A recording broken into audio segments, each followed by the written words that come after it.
Quero estar perto de Ti, Senhor.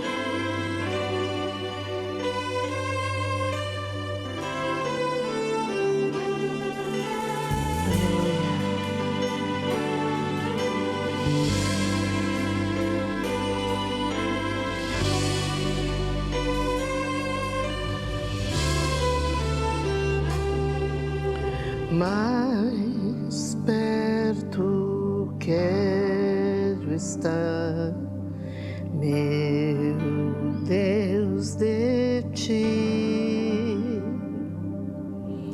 mesmo que seja dor que me una a Ti. Sempre de suplicar, mais perto quero estar, mais perto quero estar, meu Deus, de Ti.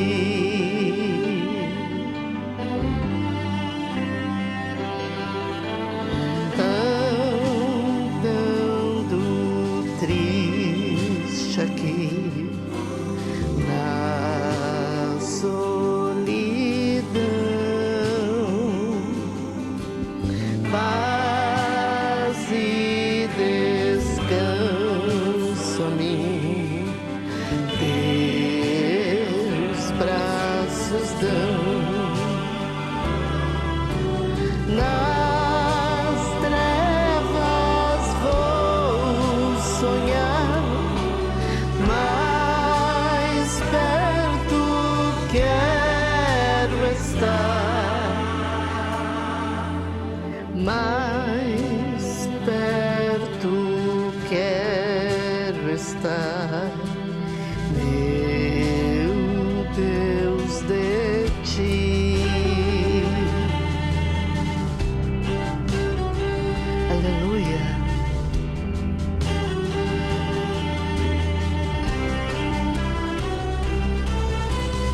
E quando Cristo enfim me vier chamar, nos céus com serafins eu irei morar.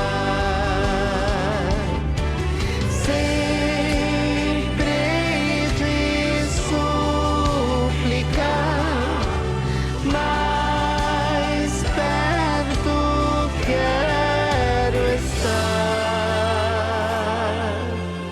mais perto quero estar, meu Deus, de Ti.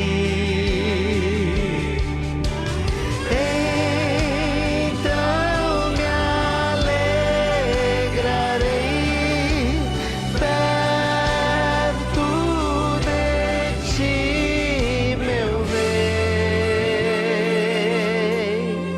perto de Ti, meu Rei, meu Deus, de Ti.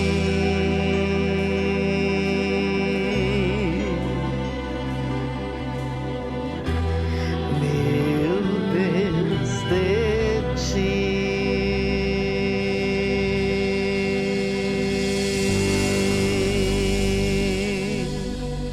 Aleluia, glória seja dada a Deus.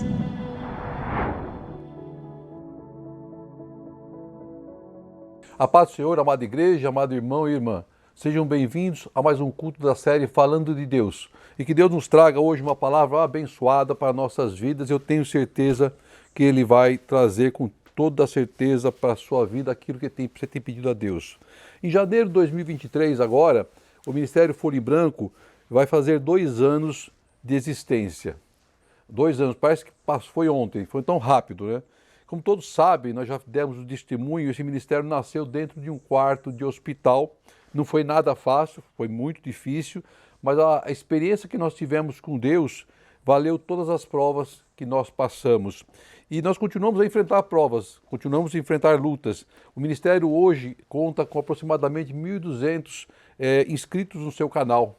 É um número, assim, para nós, que nos deixa muito alegre, porque é a palavra que está sendo divulgada, é a palavra que está sendo levada através de uma outra forma, diferente do que nós estávamos habitualmente praticando, que eram os cultos presenciais, que são importantes, muito importantes sim, e é importante você ter uma igreja para congregar, mas o canal dos meios eletrônicos tem nos ajudado bastante a difundir a palavra de Deus. E continuamos nessa caminhada, e precisamos sempre estar em oração, na presença de Deus.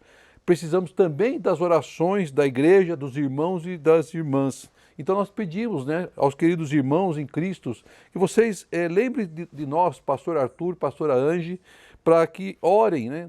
Quando você estiver lá buscando a Deus, reserve um minutinho para interceder por nossas vidas, pelo nosso ministério, porque não é fácil, as lutas são muito grandes, né? E nós precisamos muito sim das orações da igreja, do corpo de Cristo, da família de Cristo, para que consigamos nos fortalecer na presença de Deus. Todos sabem que esse ministério não pede, não requer dízimo nem ofertas, muito embora seria uma das ordenanças de Deus, bíblica, da parte do Senhor. O nosso pedido, meu, da pastora Anja, é para que a nossa dependência seja única e exclusiva do Senhor. Que as providências, que a provisão venha do Senhor, para que nós possamos continuar essa caminhada cristã. Até quando o Senhor assim desejar. Pode ser que amanhã Deus mude a nossa rota. Deus mude a forma, né, de nós trabalharmos nesse ministério. Está na mão de Deus. Mas nós fazemos por amor à obra, por amor àquilo que Deus tem feito em nossas vidas. O amanhã pertence a Deus e a Ele somente. E Ele poderá mudar a nossa história, os nossos destinos e o destino desse ministério. O nosso papel como cristão é obedecer à voz do Senhor. Amém? Então ore por nós, irmão. Ore por esse ministério. Ore pela nossa saúde. Ore pelas nossas vidas. E eu agradeço em Cristo Jesus. Eu quero fazer uma pequena retrospectiva dos 3 últimos cultos, onde nós ministramos essa sequência de cultos passados com um tema único, que era o tema filhos. Quem pôde participar, quem assistiu, vai ver que foram três cultos seguidos, cujo tema era filhos. E creio que nós aprendemos muito, e foi muito bom para nossas vidas, aprendermos e entendermos o que Deus nos revela através da sua palavra, o significado, a importância de filhos em nossas vidas. Também gostei muito de explorar um tema específico e entender as diversas formas que Deus trabalha, as diversas formas que Deus usa para nos ensinar, nos trazer o seu rico ensinamento. E quero hoje também explorar um outro tema e poder repeti-lo nos próximos cultos. Quantos cultos? Não sei ainda. Vai depender do que Deus revelar, do que Deus mostrar. Mas eu quero, sendo usado por Deus, inspirados pelo Espírito Santo, usar o mesmo tema nos próximos cultos. E qual será esse tema? Será o alimento de Deus. O alimento de Deus. Então, no primeiro culto dessa série, em que o tema será o alimento de Deus, eu convido ao irmão, à irmã, a abrir a palavra em 2 Reis 4, do versículo 38 ao versículo 44. 2 Reis 4, do versículo 38 ao versículo 44. Diz assim a palavra de Deus. Depois Eliseu voltou a Gigal. Nesse tempo, a fome assolava a região. Quando os discípulos dos profetas estavam reunidos com ele, ordenou ao seu servo: ponha o caldeirão no fogo e faça um ensopado para esses homens. Um deles foi ao campo apanhar legumes e entrou uma trepadeira. Apanhou algum de seus frutos e encheu deles o seu manto. Quando voltou, cortou em pedaços e colocou no caldeirão do ensopado, embora ninguém soubesse o que era. O ensopado foi servido aos homens, mas logo que o provaram, eles gritaram: homem de Deus, há morte na panela! E não puderam mais tomá-lo. Então Eliseu pediu um pouco de farinha, colocou no caldeirão e disse: sirvam a todos. E já não havia mais perigo no caldeirão. Veio um homem de Baal-Salisa, trazendo ao homem de Deus 20 pães de cevada, feitos dos primeiros grãos da colheita, e também algumas espigas de milho verde. Então Eliseu ordenou ao seu servo: sirva a todos. O auxiliar de Eliseu perguntou: como poderei servir isso a 100 homens? Eliseu, porém, respondeu: sirva a todos, pois assim diz o Senhor: eles comerão e ainda sobrará. Então ele serviu a todos, e conforme a palavra do Senhor, eles comeram e ainda sobrou. Amém, amém. Essa palavra que relata um tempo em que a fome batia à porta do povo de Israel. No tempo de Eliseu, do profeta Eliseu, a fome batia na porta dos servos de Deus, da casa de Deus, da casa de Israel. Por quê? Porque era um juízo de Deus, porque o povo estava em pecado. Porque o povo provocou esse juízo de Deus em virtude do seu pecado. Então diz a palavra que naqueles dias Eliseu voltou a Gilgal, encontrou ali os filhos dos profetas, que se assentaram à sua presença e esperaram de Eliseu uma resposta de Deus. Da parte do servo de Deus, eles esperavam um conforto, uma resposta, um milagre para aquele momento a qual eles estavam vivendo. Então, assim como eu, assim como você, nós esperamos de Deus uma resposta, um milagre, algo que Deus possa fazer por nossas vidas em atenção ao nosso clamor. Aí no versículo 38 diz então que depois Eliseu voltou a Gilgal, e nesse tempo a fome assolava a região. Então vamos entender essa parte A do versículo 38 e o que era Gilgal. Quando Josué conduziu o povo para a terra prometida, eles construíram um memorial em Gilgal. Está lá em Josué 4, 19 e 20, que diz assim: no 10º dia do primeiro mês, o povo subiu do Jordão e acampou em Gilgal, na fronteira leste de Jericó. E em Gilgal, Josué ergueu as 12 pedras tiradas do Jordão. Então, sim, no mesmo lugar, os filhos de Israel foram circuncidados para mostrar que estavam deixando para trás as influências do Egito, as influências do pecado. Então, Gilgal representava a presença de Deus entre os israelitas. Gilgal representava a aliança de Deus com seu povo. Gilgal era um lugar onde os profetas eram formados, onde eles eram preparados, uma espécie de faculdade. Então Gilgal era um lugar, também conhecido como lugar de sacrifício. Era uma cidade, uma rota onde eles passavam. Muito bem. Na parte B do versículo 38 diz então que quando os discípulos do profeta estavam reunidos com ele, ele ordenou seu servo: põe o caldeirão no fogo e faça um ensopado. Põe o caldeirão no fogo. Não havia alimento, hein? Lembre-se que a palavra fala que não havia alimento, havia fome e escassez de alimento.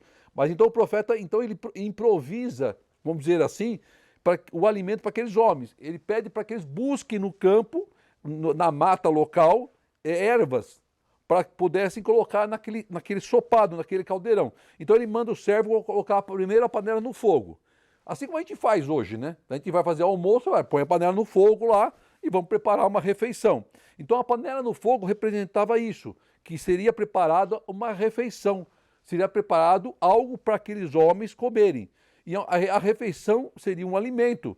Mas que alimento se não havia nada? Então eles vão o quê? Eles vão no campo tentar conseguir ervas para preparar aquele ensopado. Então o cardápio do dia era o quê? Era ensopado de ervas. Então esse era o cardápio a qual o profeta havia pedido para preparar. Devia estar delicioso. Ervas maravilhosas, variadas, sem tempero, para a pressão de ninguém subir. Enfim, delícia total. Então era algo improvisado, com o que se tinha às mãos. Então Eliseu manda que todos tragam os ingredientes para aquele caldo, ou aquele ensopado, cada tradução diz de um jeito. E todos os profetas saem a campo em busca de ervas, como diz lá no versículo 39. E um deles foi ao campo apanhar legumes e encontrou uma trepadeira. Ele apanhou algum desses frutos. Aí eu fui pesquisar qual seria esse fruto, né? Muito bem. Então cada um trouxe algo para colocar no caldo. E alguém, um dos profetas, trouxe uma espécie de pepino bravos, que era uma planta tóxica, venenosa, chamada cientificamente como coloquindidas. Coloquinditas, o nome científico. E ela é venenosa, extremamente venenosa. Então ele não fez isso, a Bíblia não cita, mas ele não fez isso por propósito, por maldade. Ele fez porque ele não conhecia, então ele tomou aquela planta, disse que ele picou e mandou para dentro do caldeirão lá. Muito bem, então misturou-se toda aquela panela lá com aquele monte de erva, né? Eu imagino que deve ter ficado com uma aparência terrível, mas enfim, o caldo ferveu, engrossou, o cheiro devia parecer bom, não sei, e aí todos se serviam, pegaram suas tigelas e comeram ou beberam daquela sopa, né, daquele caldo, e em determinado momento alguém deve ter passado mal, ou mais de um passou mal, e alguém grita: a morte na panela. A morte na panela. Parem de tomar, porque nós vamos morrer envenenados. Ou seja, havia naquela situação do caldo de um dos componentes ser um veneno. Então o ensopado, no versículo 40, o ensopado foi servido aos homens, mas logo que provaram, eles gritaram: homem de Deus, a morte na panela. E eles precisavam parar, eles não puderam continuar tomando. Então todos cessam de comer, todos param de tomar aquele caldo, todos param de tomar aquele ensopado, mesmo morrendo de fome. O que seria alegria passou de um momento para outro para tristeza, para medo, para preocupação, por situação até de morte. E quantas vezes, irmãos, são situações assim que acontecem em nossas vidas. De um momento de alegria, de repente é um momento de tristeza. De um momento de bênção, parece que a bênção é arrancada na nossa mão. O alimento que deveria ser para fortalecer aqueles homens, na verdade traria para eles traria para eles doença. Aí que entra um profeta de Deus, aí que entra um homem de Deus, aí que entra um ungido de Deus. Então o profeta precisou agir rapidamente no que estava acontecendo. Então ele sugeriu para se fazer o caldo, foi ele que sugeriu, ele pediu para buscarem as ervas, foi ele que mandou, ele pediu para que colocasse a panela no fogo, foi ele que fez isso. Então ele provavelmente se sentia responsável pelo que estava acontecendo. Porque ele que fez o encaminhamento. Então a diferença era que Eliseu era um homem de Deus.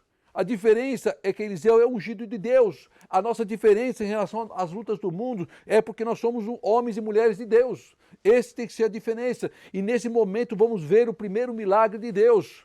O primeiro milagre acontecendo nessa passagem. Agida e operada por um homem de Deus. Deus usa o teu servo, usa o seu profeta para operar um primeiro milagre nesse momento, nessa passagem. Está no versículo 41.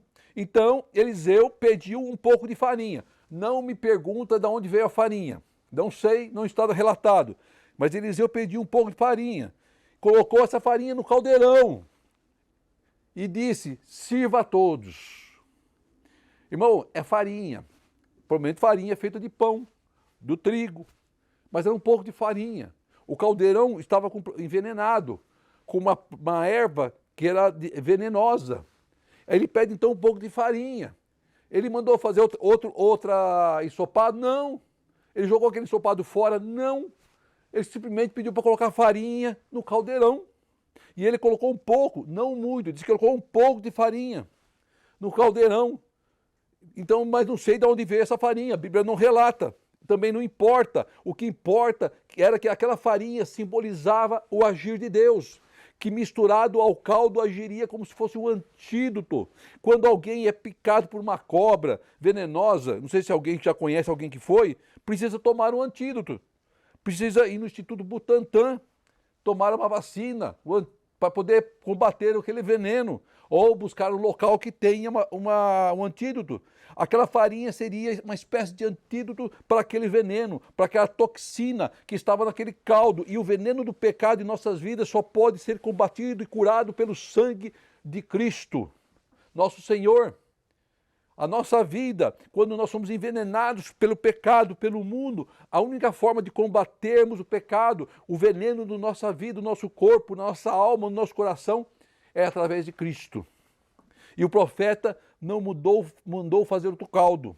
Ele usou o mesmo caldo para mostrar para aquele povo, para aqueles homens, que havia um agir de Deus naquele lugar. Aquele caldo que estava envenenado, você soubesse que um caldo está envenenado, você se arriscaria a tomar ele de novo, mesmo que a pessoa fale, não está mais envenenado. Eu tenho dúvidas se alguém aceitaria tomar aquele caldo de novo. Claro que não tomaria, mas aquela farinha, aquele homem queria mostrar que havia um agir de Deus naquele lugar. A farinha representava o agir de Deus naquele lugar. De uma situação de morte, Deus faria uma situação de bênção. Somente Deus pode reverter em nossas vidas situações de morte e de luta. A farinha simbolizava a mão de Deus sobre a vida daqueles homens. E eles puderam comer e tomar daquele ensopado, daquele caldo, sem correr mais nenhum risco de intoxicação ou envenenamento. Porque a Deus agiu. Existem coisas que vêm sobre nossas vidas, irmãos, sobre a igreja, como um veneno, para tentar nos derrubar, para tentar nos prejudicar, para nos adoecer, para nos matar. E quando nós nos afastamos de Deus, nós nos afastamos do corpo de Cristo.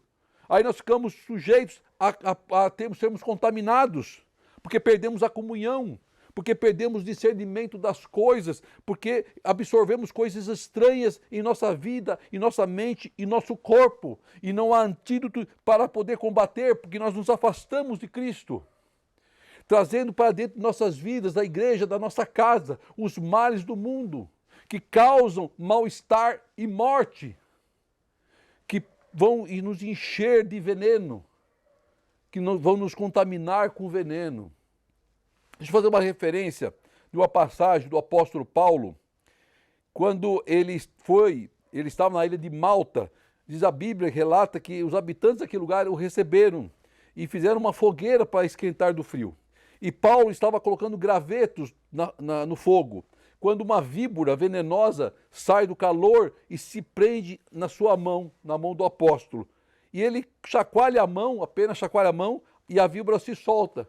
E aí todos que estavam ali ficam apreensivos, aguardando que o apóstolo inchasse e morresse, em virtude daquela víbora ser extremamente venenosa. Mas a palavra diz que nada aconteceu ao apóstolo, e o veneno da víbora não agiu sobre a sua vida. Por quê? Por quê? Porque ele era um homem de Deus. E ele, como sendo um homem de Deus, ele estava imune ao veneno daquela víbora, daquela cobra. Quando nós estamos na presença de Deus, nós estamos imunes aos venenos do mundo, do pecado. Nós ficamos como se tivesse com um antídoto no nosso corpo, impedindo, sendo uma barreira para que o pecado haja em nossas vidas. É isso que a palavra está nos ensinando. É isso que nós temos que entender e buscar como antídoto em nossas vidas, ficar na presença de Deus. Porque quando saímos da presença de Deus, é como se o antídoto que está em nossas vidas perdesse o efeito.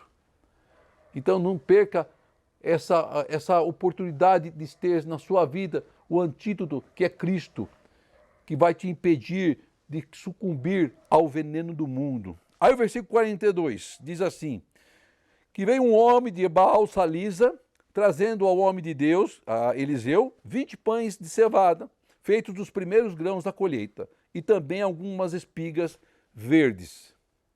Aí diz que o profeta ordena ao teu servo para servir a todos. Vamos lá. Primeiro ponto. O que significa Baal-Salisa?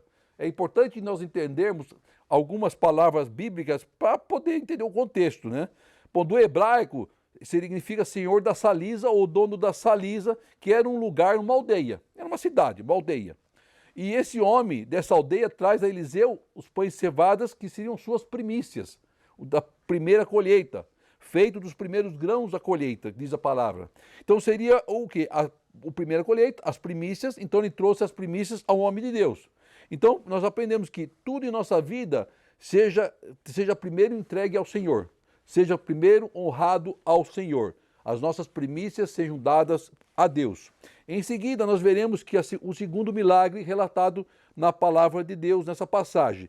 O auxiliar de Eliseu pergunta a Eliseu, como eu vou poder servir 100 homens com apenas 20 pães de cevadas e um punhado de espigas? São 100 homens. Será que o profeta não estava vendo, não sabe contar? Será que o profeta achou que aqueles homens comiam pouco? Então, a parte A dessa passagem, nós temos uma indagação do servo de Eliseu, desculpa, a sua orientação, a sua palavra. Aos olhos do servo de Deus e aos olhos de qualquer homem, a quantidade de alimento era muito pouco para tanta gente, principalmente para homens. Vamos pegar como exemplo, você já deve ter visto na internet, alguns sites que fazem cálculos quando você vai fazer um churrasco, de quanto você tem que comprar de carne. Então você aprende lá, entra lá, faz o cálculo, você me coloca na lista dos convidados do seu churrasco também, por favor, né? Eu e a pastora Ângela, a gente gosta de uma carninha também, claro, né? E podemos ir lá comer a carninha, para a gente ora por você, tá? Mas enfim, então você tem um site que você consegue calcular a quantidade de alimentos. Então você vai lá, seleciona o que você vai servir, você vir carne, você vir pãozinho, você vir farofa, enfim, né? E quantas pessoas você pretende convidar. Você pode separar homens, mulheres e crianças, porque o homem come mais, mulher e criança come menos, e ali o sistema vai calcular para você quanto seria necessário. Eu entrei nesse sistema, um desses sistemas, coloquei lá 100 homens, 0 mulher, 0 crianças, coloquei lá algumas carnes e calculou. Então, para 100 homens é necessário 60 quilos de carne para você satisfazer a fome de 100 homens. Na palavra, ele tinha apenas o quê? 20 pães de cevada e algumas espigas. Então, para outro efeito de comparação, para você ter 1 quilo de pão, vamos comparar com um pãozinho francês, você vai precisar de 20 pãozinhos francês. Claro que pode mudar do tamanho de uma padaria para outra, mais ou menos 20 pãozinhos francês. Para alimentar com pães, somente pães, 100 homens, seriam necessários 1.200 pãezinhos. Quantos pães de cevada eles tinham? 20 pães de cevada. Ou seja, somente o milagre poderia mudar aquela situação. Somente o agir de Deus poderia alimentar aqueles 100 homens. Somente um sobrenatural de Deus poderia mudar aquela situação. Foi por isso que o servo de Eliseu indagou o profeta. Ele não estava afrontando o profeta. Ele, com seus olhos, com a sua limitação espiritual, estava vendo uma situação que, aos seus olhos humanos, não tinha como ser resolvida. Mas aí então Eliseu responde para ele, na continuidade do versículo, a parte B. Porém respondeu, sirva a todos, pois assim diz o Senhor, eles comerão e ainda sobrará. Eles comerão e ainda sobrará. Aí está a resposta de um homem de Deus, de um homem de fé. Uma palavra profética lançada naquele lugar, de um verdadeiro homem de Deus, cheio da presença do Senhor, cheio da presença do Espírito Santo, porque Eliseu, ele afirma, ele não supõe, ele não acha nada, ele simplesmente afirma, sirva a todos, porque todos vão comer e ainda vai sobrar. Todos vão comer e ainda vai sobrar. O homem de Deus crê na providência de Deus, irmão e irmã. Ele crê na palavra de Deus e na palavra dos seus profetas, porque assim diz o Senhor. Assim como diz o Senhor para a tua vida, nada vai faltar. Assim como diz o Senhor para a tua vida, o seu celeiro vai transbordar. Assim como diz o Senhor para a tua vida, o alimento vai se multiplicar. Assim como diz o Senhor para a tua vida, a bênção vai chegar. Você e sua casa se fartará na presença do Senhor. Glória a Deus, aleluia. Porque a palavra que é revelada é a palavra profética. Quando Deus entra na causa, a bênção vem e vem em abundância. Vem em abundância. Não falta, sobra. Por isso que Deus age em nossas vidas com os seus milagres sobrenaturais. Vem mais do que nós pedimos. Lá em Lucas 6,38 diz assim, deem e lhe será dado. Uma boa medida, calcada, sacudida e transbordante será dada a vocês. Na presença de Deus, nada vai faltar. O veneno será um tempero para o cristão, meu irmão. O diabo pode vir com veneno, mas aquele veneno Deus vai transformar num tempero para a sua vida. Você vai comer, você vai repetir e ainda vai sobrar. Vai satisfazer, nada fará mal para a sua vida. Porque esse é o nosso Deus. É assim que Deus age em nossas vidas. Aí no versículo 44 que diz que ele serviu a todos, conforme a palavra do Senhor, e todos comeram, e sobrou, e ainda sobrou. A palavra que se cumpre, a palavra revelada, a palavra profetizada, a palavra lançada, que vai se cumprir sobre a vida do profeta e vai se cumprir sobre a sua vida. Um homem e uma mulher de Deus recebem essa palavra profética em nome de Jesus. Profetiza a vitória sobre a sua vida, profetiza a vitória sobre a sua família, profetiza a bênção sobre a sua casa. Você tem a autoridade do Senhor para profetizar. Para de murmurar, para de reclamar. Temos que exercitar a nossa fé, confiar no Senhor, ter a certeza da providência de Deus sobre todas as coisas. Deus nunca deixou e nunca nos deixará sem resposta. Virá no tempo dele, no momento dele, mas a resposta virá para a sua causa, para aquilo que você tem buscado de Deus. Nenhum mal vai te atingir, porque é a palavra que diz, porque o Senhor é o nosso antídoto. Ele nos protege, Ele nos cura. Você é um escolhido, creia e receba essa palavra. Porque Deus tem grandes coisas a fazer em nossas vidas e Deus fará em nossas vidas. E no próximo culto, nós continuaremos a falar sobre o alimento de Deus, da importância do alimento de Deus para nossas vidas, de como o alimento de Deus age em nossas vidas, como ele nos fortalece para aquilo que Deus tem preparado para nós. Então, meu irmão, minha irmã, viva os milagres do Senhor em nome de Jesus. Oremos ao Pai.